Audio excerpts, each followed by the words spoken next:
Hey guys, Richard Blaine here. Thanks for stopping by my easy cooking channel tonight. You know, a couple of weeks ago, I was surfing through YouTube keeping up with my subs because I actually enjoy keeping up with my subs. And I ran across a dish by a girl named Saveda Lee. I call her Savvy. She has a channel called Eat Now, Cry Later. And she was making a Vietnamese dish called thit co tao, or thit co ca, which is the pork stew that is cooked and served during the Lunar New Year in Vietnam. This year, the Lunar New Year in Vietnam is the Year of the Dragon.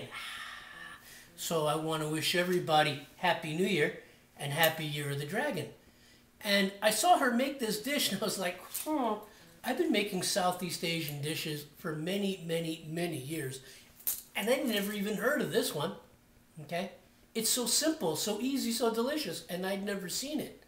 So I got in touch with her and said, Savvy, do you mind if I make your thit co tao dish on my channel? And, you know, I'll do a shout out and all that kind of stuff. She was like, yeah, man, go for it.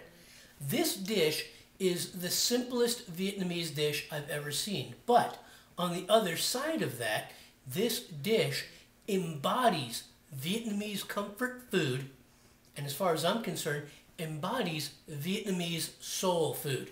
So this week, I'm going to make a slightly different version of Savvy's recipe. I'm just going to add a couple of different things, but basically this week, I'm going to make my version of thit co tao, or thit co ca, okay? So, as usual with YouTube, 15 minutes, let's get going, and I'll see you on the other side. Okay guys, here's my pork.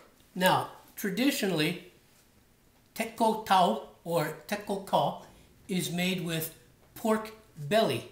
Some people use pork shoulder, some people use pork butt, okay? Some people use blade cut. It's okay, it's all good, but the most flavor shows up when using pork belly. So I'm gonna do the best of both worlds. I have 1.5 pounds of pork belly, okay, and about 1.5 pounds of pork shoulder, which has just a little bit less fat. And I do this because my 5'3" frame just touches 200 pounds, and I have a girlish figure that I would like to maintain. So I'm splitting it right down the middle for flavor.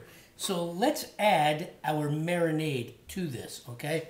First thing we're gonna do, 2 to 3 scallions. I'm using just the greens. I bruised them up a little bit, okay? Just like Savvy did in her recipe, I'm going to pour those over, okay? Some garlic. Now, Savvy used garlic powder, and that's okay. Garlic powder worked really well, really pungent, but I'm going to use some fresh garlic, and I'm going to use some fresh ginger, okay? I'm going to use some fresh ginger. There we go. And instead of red onion, I'm going to use some shallot. Now, I like red onion, but as far as I'm concerned, when it comes to the onion family, the shallot just embodies the flavor of Southeast Asian cooking. Just delicious. Yeah, I'm going to add a little bit of black pepper. And I'm going to add just about a teaspoon of red pepper for a little heat. Some brown sugar, okay? You can use white sugar if you want.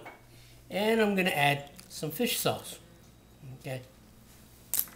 Now, what I'm going to do with this marinade is I'm going to mix this in by hand and get all the pieces of pork that I washed off, okay? I cleaned it and I patted it dry, okay? Which you should do, okay? And I'm going to mix this into the pork, okay? I'm going to get all the pieces, about 3 pounds here, coated with all the ingredients. For God's sakes, it smells good right now. If I didn't have to cook it, I'd eat it. All right, so there it is. The pork is thoroughly covered. I'm going to put this in the refrigerator and let it marinate for a while, and then we're going to move on to the next step. Okay, guys. So I just coated that pork with all the ingredients for my marinade. Now, you can let that sit in the refrigerator for about 30 minutes minimum, or 24 hours overnight if you want. Me personally, I've got Amazon Video on Demand, so I'm going to watch a movie. I'm going to let that pork marinate for about 2 hours, and then we're going to come back and move on to the next step. So chill out, and I'll see you guys in a little bit. Okay guys, the pork has been marinating for about 2 hours, and right before I put it in this pot, this is the heaviest pot that I've got because that's what Savvy recommended, excuse me, I've caramelized some sugar. Now, I've used brown sugar instead of white sugar because I want my sauce to be a little bit darker. So here it is. I've caramelized some brown sugar, and it's nice and dark. Okay, it's nice and dark. And what I'm going to do to that is I'm going to add my marinated pork. There we go. All right, now I'm going to raise the heat to a medium, and I'm going to stir this pork into that caramelized sugar. Okay. There we go. Beautiful. Beautiful. Oh, looks delicious. Smells delicious. Okay. If you have to raise it on high a little bit just to get it cooking again, do it. That's what I'm doing here. I'm raising my heat up on high. Okay. Just to get this pork to cook with this sugar for about 5 minutes. And then I'm going to add some other ingredients for the next step.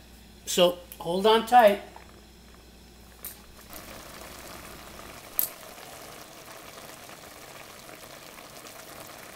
Okay guys,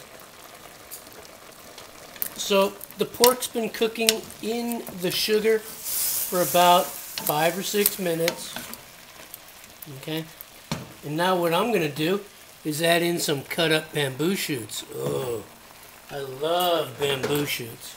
Okay, I just love bamboo shoots. Alright, get that mixed in. Get those bamboo shoots to fall. There we go. There we go. Oh yeah, smelling delicious. Just smelling delicious. Okay, I'm going to add my fish sauce. Alright. And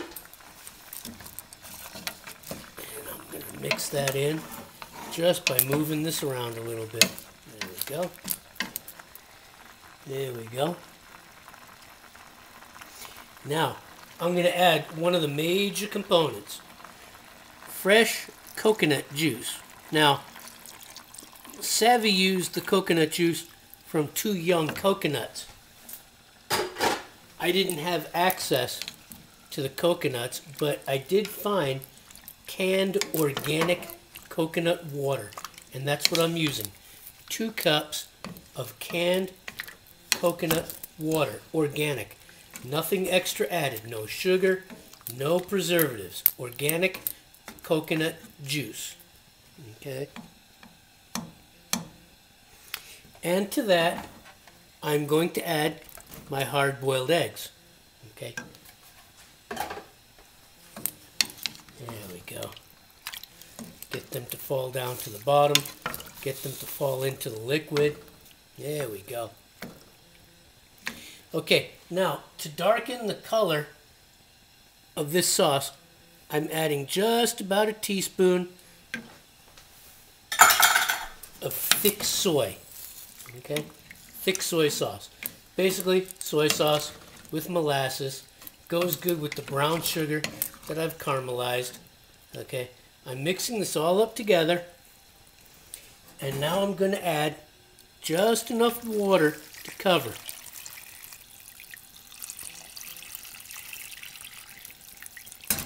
There we go. Covered. Okay. I might add a little more later on because I can tell with this recipe I'm going to prefer that my broth be a little more soupy than thick because I'm going to serve this on top of noodle instead of on top of rice.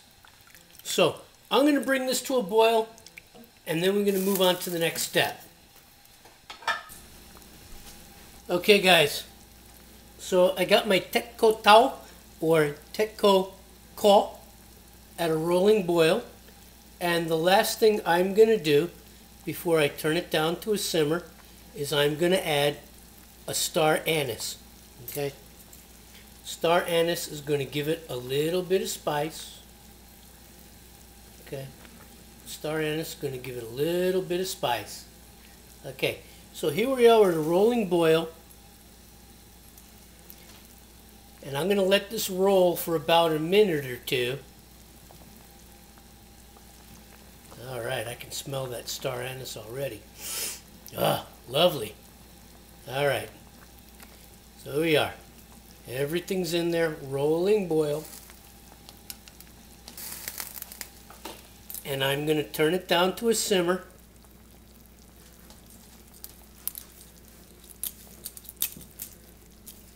And I'm going to simmer this down for about 2 hours with the lid on an angle. And I'll go in there and I'll clean any scum that comes to the surface from the pork every now and again. But right now, simmer for 2 hours at least, and I'll see you soon.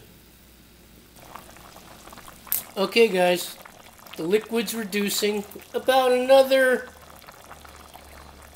5 to 10 minutes and the hard-boiled eggs will get brown, and it'll be time to serve this dish up. So hang on tight.